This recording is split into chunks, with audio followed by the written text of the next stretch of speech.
Naturwissenschaftler, Prähistoriker, Mathematiker, Erfinder, Ehrendoktor, Sammler, Forscher. Es gibt viele Menschen, die all dies gleichzeitig sind. Das glaubt ihr nicht? Einer von ihnen war Friedrich von Hagenow. Karl Friedrich von Hagenow wurde vor über 200 Jahren am 19. Januar 1797 geboren.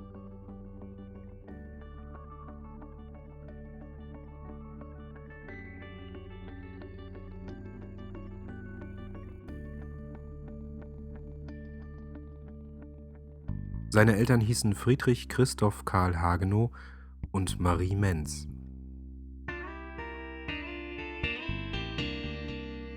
Er hatte 8 Geschwister, 3 ältere Schwestern und 5 jüngere Brüder.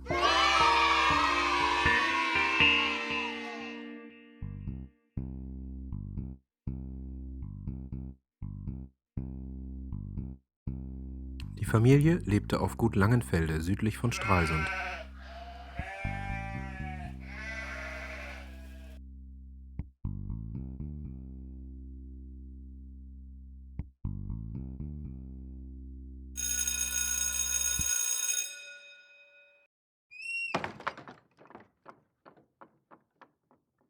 Wie damals in wohlhabenden Familien üblich, beschäftigte die Familie Hagenow einen Hauslehrer.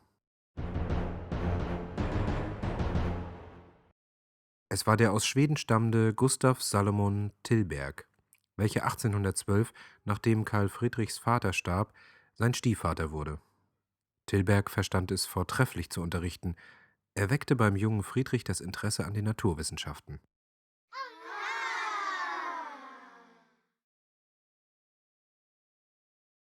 Auch für die Mathematik und Technologie begann er sich zu begeistern. Schon 1809, im zarten Alter von nur 12 Jahren, begann Friedrich von Hagenow an der Universität Greifswald angewandte Mathematik und Mechanik zu studieren. In nur 3 Jahren schloss er das Studium ab.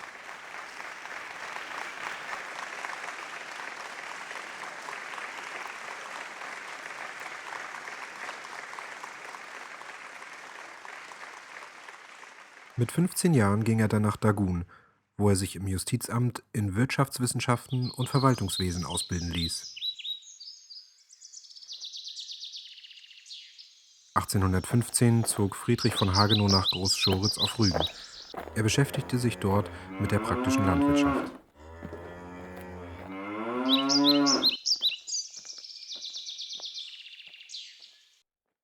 Entscheidend für seine weitere Entwicklung war die Begegnung mit Pastor Bernhard Oliver Frank. Der Pastor interessierte sich für die Geschichte Rügens.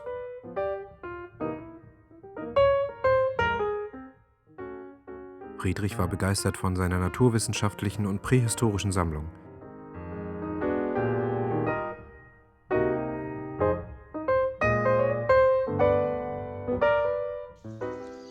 Er fertigte dann selbst Skizzen und Fundberichte von Hünengräbern auf Rügen an.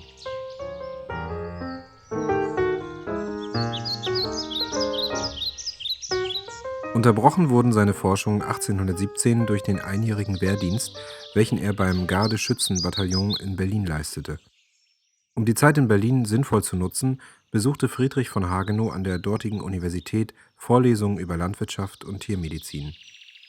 Zurück in Vorpommern setzte er seine Forschung zu Gräbern der Vorzeit fort und widmete sich nebenbei auch der Ornithologie oder Vogelkunde, einem Zweig der Zoologie, der sich mit den Vögeln befasst. Dies ist ein Hügelgrab in Quoltitz. Hier das Grab zu Vorbein und hier ein Grab im Schwingetal.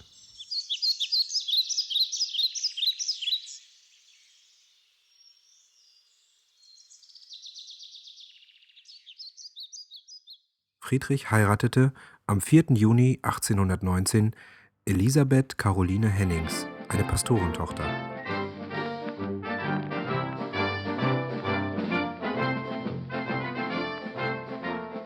Die beiden bekamen 5 Kinder.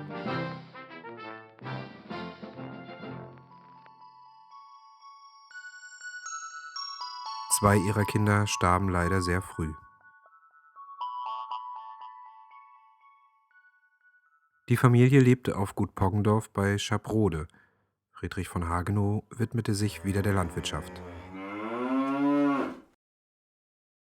Die Beschäftigung mit Landwirtschaft füllte ihn nicht aus und hinderte ihn an seinen Forschungen.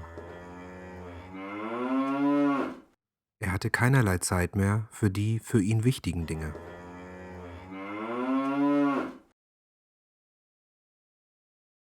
Deshalb zog er 1823 als Privatlehrer mit seiner Familie nach Lötz an die Peene.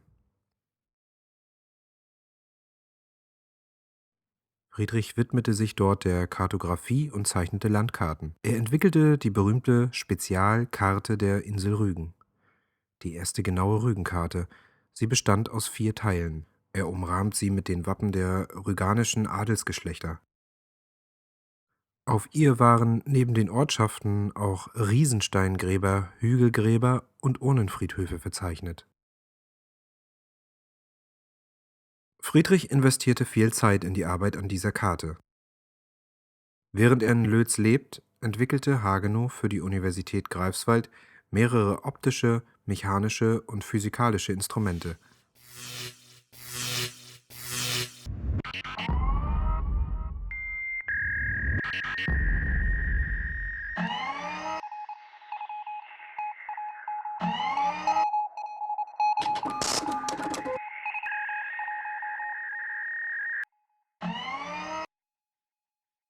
Er bekam für seine Arbeit den Ehrendoktortitel der Universität Greifswald verliehen.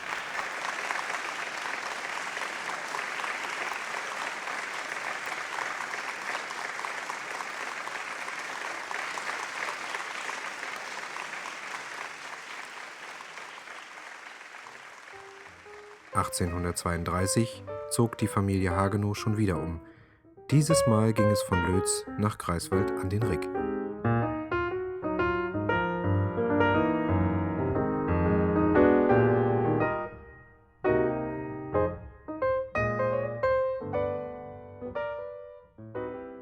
Dort angekommen, gründete Friedrich das erste deutsche Schlemmkreidewerk, ausgerüstet mit selbst konstruierten Maschinen.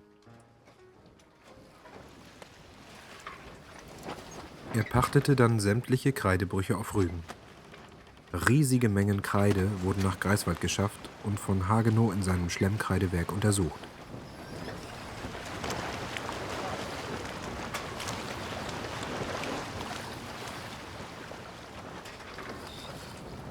Er fand eine große Zahl an Fossilien, zum Beispiel Muscheln, Schnecken und Kieselschwämme, und verlagerte den Schwerpunkt seiner wissenschaftlichen Forschung nun auf die Paläontologie, die Wissenschaft von den Lebewesen vergangener Erdzeitalter.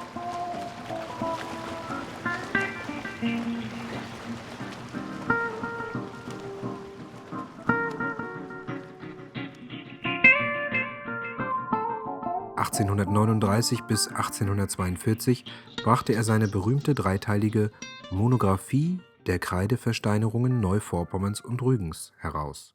Um sich das mikroskopische Zeichnen seiner Fossilien zu erleichtern, erfand Friedrich von Hagenow 1851 den Dikatopter. Ein Dikatopter funktioniert so: Über eine Zeichenunterlage werden ein großer und ein kleiner Spiegel montiert. Davor befindet sich das Motiv, welches wir zeichnen wollen. Der große Spiegel wirft das Bild der Zeichenvorlage auf den kleinen Spiegel. Der Betrachter schaut von oben in das Guckloch in Richtung der Zeichenfläche. Durch das Guckloch sieht er auf der Zeichenfläche seine Zeichenvorlage gespiegelt. Er sieht dort aber auch Hand und Bleistift, denn der kleine Spiegel ist streifenartig durchbrochen, so dass man hindurchsehen kann. So kann das auf die Zeichenvorlage projizierte Bild nachgezeichnet werden. Mit dem Dikatopter kann man vergrößern und verkleinern. Hagenow erfand auch ein Verfahren, alte Siegel wiederherzustellen und daraus Stempel zu fertigen. Er verbesserte auch den sogenannten Aderlass-Schnepper. Früher wurden viele Krankheiten durch eine umfangreiche Blutentnahme, den sogenannten Aderlass, behandelt. Man dachte, dass dies den Körper reinigt. Inzwischen gibt es zum Glück andere Methoden, Krankheiten zu bekämpfen. Friedrich von Hagenow war einer der besten Geologen seiner Zeit. Zeitweise war Hagenow Geschäftsführer der Deutschen Geologischen Gesellschaft. Er trat mit den berühmtesten Gelehrten in Kontakt und pflegte zum Beispiel mit Alexander von Humboldt einen regen Briefwechsel. Sie tauschten sich über ihre neuesten Erkenntnisse aus.